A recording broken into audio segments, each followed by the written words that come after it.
వాడు రాడు. వస్తాడు. రానియకపోతే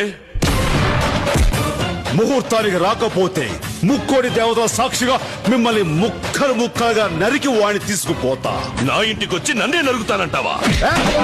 నీ ఇంటికే కాదురా, ఈ ఆంధ్రప్రదేశ్ లో ఏ జిల్లాకైనా వస్తా, ఏ ఊరికైనా వస్తా, ఏ సెంటర్ రమ్మన్నా వస్తా, ఏ గడప తొక్కమన్నా తొక్కుతా. నరకటం మొదలెట్టాక వరసలు చూడను. చూస్తారేంద్రా, ఆపండి. ఆయుధం లేకుండా వచ్చినావు, మా గడప దాటి ఎట్టా పోతావు? ఆయుధాలు మీకు కావాలరా, నాకు చాలు. నరుకుతా. సయ్యా సై అంటే సెకండ్ కో హెడ్ తీసుకెళ్తా. ఇంద్రసేన రెడ్డి.